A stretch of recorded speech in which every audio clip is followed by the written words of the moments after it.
የሚል ነው ዛሬ ቀኑ አንቺም ለኔ እሺ ለኔ ምንም እንዲጨነቅም ምናምን ፈልጌ አይደለም ለኔ አይጨነቅ አትሊስት ለልጁ እንኳን አይጨነቅም ለልጁ ሞራል አይጠነቀቅም አብርሃም እዚህ ውሳኔ ላይ ለመድረስ አልቸኮልክም ነው አሁን የኔ ትልቁ ጥያቄ ማለት ነው። ይሄንን ነገር የማድረግ ሙሉ መብት አለ።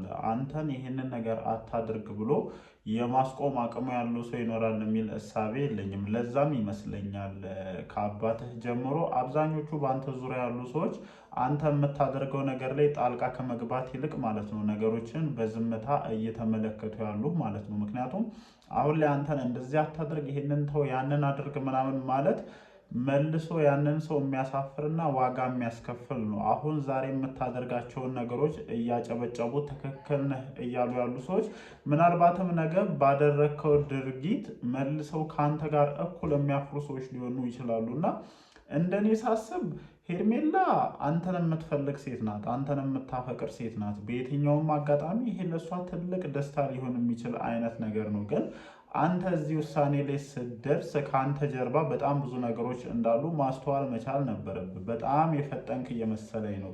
ማድረጉን አድርግ፣ ግን እንደዚህ አይነት ውሳኔ ላይ ለመድረስ አልቸኮልክም ነውና ወይስ እንደዚህ በማድረጌ ሩታ ትናደዳለች ብለህ አስበህ ነው? ሩታን ለማናደድ እየሄድክበት ያለው ርቀት ነው ወይስ ከሄርሜላ ጋር በአንድ ላይ ለመኖር አስበህ ጨርሰህ ነው ይሄንን ነገር እያደረግክ ያለው? አይሚን አላቅም፣ ግን እንደኔ ሳስበው በጣም የቸኮልክ ነው እየመሰለኝ ያለው ማለት ነው። ቸኩለን የገባንበት ነገር ደግሞ በጣም ዋጋ ያስከፍለናል። የምሬ ነው የምላችሁ። ምክንያቱም እኔ ይሄ አንተን ሁለተኛ ትዳር ልበለው እንግዲህ ቀለበት ካሰራቸው አይቀር ማለት ነው እግዚአብሔር ፈቅዶታል ብዬ መናገር አልችልም። ምክንያቱም እግዚአብሔር አንድ ጊዜ ከሩታ ጋር ተጣምረህ እንድትኖር ፈቅዶልህ ነው አይደለ? ከሩታ ጋር አይኖርኩ ሰው አልፈልግም ብለህ ወጥተህ ከሌላ ሴት ጋር እንድትሆን እግዚአብሔር ይፈልጋል ብዬ አላስብም። እኔ በጥቅሉ ምን አይነት እሳቤ ነው ያለኝ፣ ሁለተኛ ትዳር ከእግዚአብሔር ነው ብዬ በፍጹም ልቀበለው አልችልም። በቃ አለቀ። እግዚአብሔር አንድ ጊዜ ነው የሰው ልጅ ከሔዋኑ ጋር ወይም ከትዳር አጋሩ ጋር ሊያጣምር የሚችለው እና ይሄኛውን በፍጹም ከእግዚአብሔር ዘንድ ነው ብዬ ላሽ ሞነሙነው ምናምን አልችልም። ያው ጀስት መብት ስለሆነ በዚህ መንገድ መቀጠል ትችላለህ ነው። ግን እዚህ ውሳኔ ላይ ስትደርስ ብዙ ነገሮችን ማየት መቻል ነበረብህ። የልዑል አባት ነው ምንም ሆነ ምንም ማለት ነው። ልጅ ምን አይነት ፊሊንግ ይኖረዋል የሚለውን ነገር ማሰብ አለብን። እኛ የልጆች አባት ስንሆን ወይም ስንወልድ በጣም ብዙ ነገሮችን አገናዝበን ካልወሰንን ብዙ ነገሮችን ይጎዳብናል። አባትነት ቀላል አይደለም። የራስን ስሜት ዋጥ አድርጎ ቅድሚያውን ለልጅ መስጠት ነው አይደለ? የራስን ስሜት መዋጥ አልቻልክም፣ ግን ደግሞ መዋጥ ባትችል እንኳን በጣም ተቻኮልክ፣ በጣም ማለት ነው። እኔ አላቅም። እኔ አሁን ራሱ ሳሰብ ሩታን ለማብሸቅ እየመሰለኝ ነው። ብቻ ዛሬ ያው ሁላችሁም እንደተመለከታችሁት ከቲክቶክ ጀምሮ ያው ሽርጉዱ ኮሚኒቲው ምናምን በጣም ተጧጡፎ ነው ያለውና በጣም ተጣድፏል ይህንን ነገር ለማድረግ ማለት ነው። ምክንያቱም በነ ሩታ ሳይድ ያለው ነገር ብዙ ምቾት እየሰጣቸው እንዳልሆነ ስለተሰማኝ ማለት ነው። ምክንያቱም ብዙ ነገሮችን ሊያደርጉ ይችላሉ የሚለው ፍራቻ አብርሃምንም ሆነ ሄርሜላንም ተሯሩጦ እንደዚህ አይነት ውሳኔ ላይ እንዲደርሱ አድርጓቸዋል ማለት ነው። ሰላም እንዴት ናችሁ? ውድና የተከበራችሁ የቻናሌ ቤተሰቦች ደህና ናችሁ ወይ? አለን እግዚአብሔር የተመሰገነ ይሁን። ዛሬም እንግዲህ በሰማናቸው ባየናቸው ጉዳዮች ላይ እንደተለመደው ሀሳባችንን ለመስጠት ወደ እናንተ መጥተናል ማለት ነው። ያው ምሽት ብሉ ቪዲዮ ይለቀቃል። ከዛ ቀድመን ማውራት ባለብን ጉዳዮች ላይ በተወሰነ መልኩ ከኔ ጋር እያወራን ቆይታ እናደርጋለን። እናንተም መስጠት ያለባችሁን ሀሳብ አስተያየት ቪዲዮን ከጨረሳችሁ በኋላ በኮመንት ሴክሽናችን ላይ ማሳወቅ ትችላላችሁ ማለት ነው። ሁላችንም እንግዲህ እንደተመለከት ነው እነዚህ ሁለት ጥንዶች ቀለበት አድርጓል ማለት ነው። ያው ሰርፕራይዝ ነው እያሉን እንደሆነ ከሆነ ሰርፕራይዝ ነው እያሉን ያሉት፣ ግን ምንም ሰርፕራይዝ እንዳልሆነ እኛ እናውቀዋለን። ምንም የእናንተ መጨረሻ ይሄ ሊሆን እንደሚችል ምንም አዲስ ነገር የለውም እና ያው እንግዲህ ሄርሜላም ሰርፕራይዝ ተደርጋለች ማለት ነው። አብርሃምም ለሁለተኛ ጊዜ ለሁለተኛ ሴት ቀለበት አስሯል ማለት ነው። እንኳን ደስ አለ።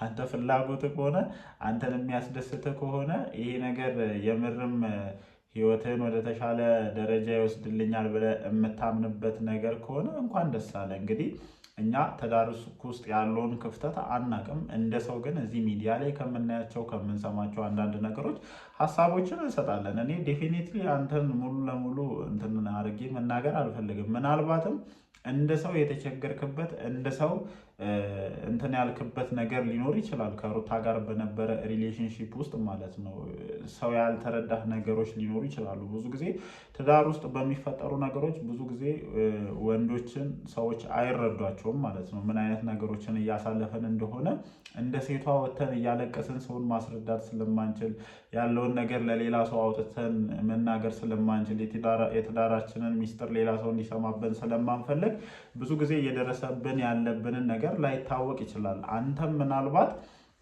እንደዚህ አይነት ፈተናዎችን አሳልፈ ሊሆን ይችላል። አንገሽግሾም ወጥቶ ሊሆን ይችላል። ግን እንደ ሰውኛ ደግሞ እዚህ ከዳር ቆመን በምናየው እንደዛ አይነት ባህሪ ያላት ልጅ እንዳልሆነች ነው ሩታን እኔ እርግጠኛ ሆኜ መናገር የምችለው ማለት ነው። ምክንያቱም እስካየው ደረጃ ከሆነ በጣም ብዙ ነገሮችን አብራችሁ አሳልፋችኋል ከድሮ ጀምሮ ማለት ነው። ምንም ካልነበራችሁ ጊዜ ጀምሮ እዚህ ደረጃ እስክደርሱ ድረስ ተስማምታችሁ አብራችሁ ብዙ ነገሮችን ማለፍ የቻላችሁ ሰዎች እንግዲህ ማግኘታችሁን የተሻለ ቦታ ላይ መሆናችሁን በአግባቡ ልታስተናግዱ እንዳልቻላችሁ ነው እንደኔ እየተረዳ ያሉት ማለት ነው። እግዚአብሔርን እኔ በጣም የማዝንበት ነገር ምንድን ነው?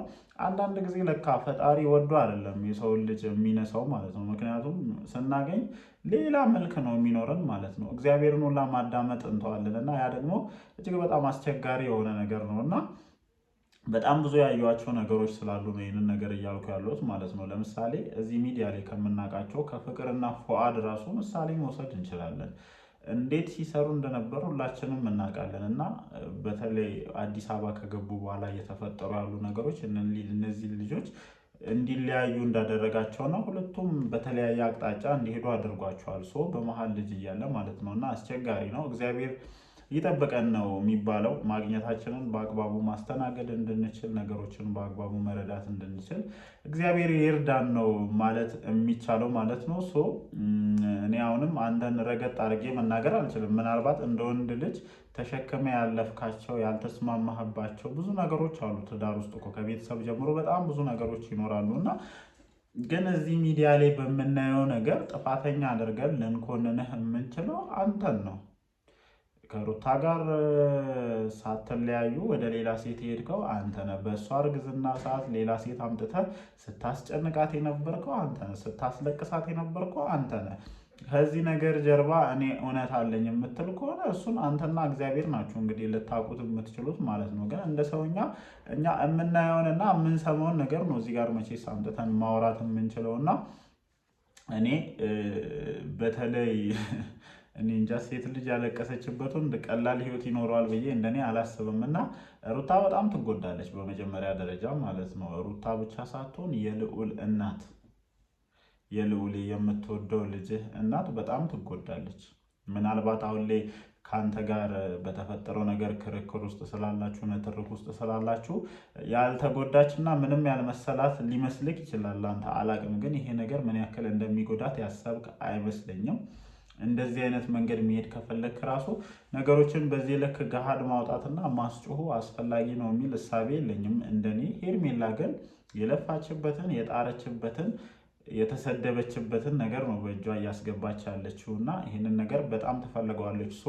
መግቢያ ላይ እንዳልኳችሁ ምንድን ነው ይሄ ነገር በአብርሃም ሳይድ እጅግ በጣም ተቻኩላል። ለዚህ ነገር ደግሞ ትልቅ ሆኖ አብርሃምን ሲያበረታቱ የነበሩ ጃስ ሲሉ የነበሩ እኛ አለንልህ ሂድ ግፋበት ሲሉ የነበሩ ሰዎች እንግዲህ ምን ማለት እንደሚቻል አላውቅም። በጣም ብዙ ጊዜ ስለነዚህ ሰዎች ተናግሬያለሁ፣ ማታም በለቀኩት ቪዲዮ ላይ ስለዚህ ሀሳብ ብዙ ነገሮችን ማንሳት ያለውኝ አይሚን አላውቅም። ግን ይሄ ውሳኔክ የማትቆጭበት እንደሚሆን ተስፋ አደርጋለሁኝ። ለማንኛውም መልካም እድል። እንግዲህ ቀለበት ካሰራችሁ በኋላ የእናንተን መብት ማክበር መቻል አለብንና እንኳን ደስ አላችሁ ማለት እፈልጋለሁ። ጋይስ እናንተስ ምን ሀሳብ አላችሁ? እንደተለመደው ሀሳባችሁን ኮመንት ሴክሽን ላይ አስፍሩልኝ። ምሽት ደግሞ ቪዲዮ ከተለቀቀ በኋላ እስኪ እንዴት አይነት ድባብ ነበረው በሚለው ዙሪያ ላይ መተን ሀሳባችንን እንሰጣለን። ይመቻችሁ።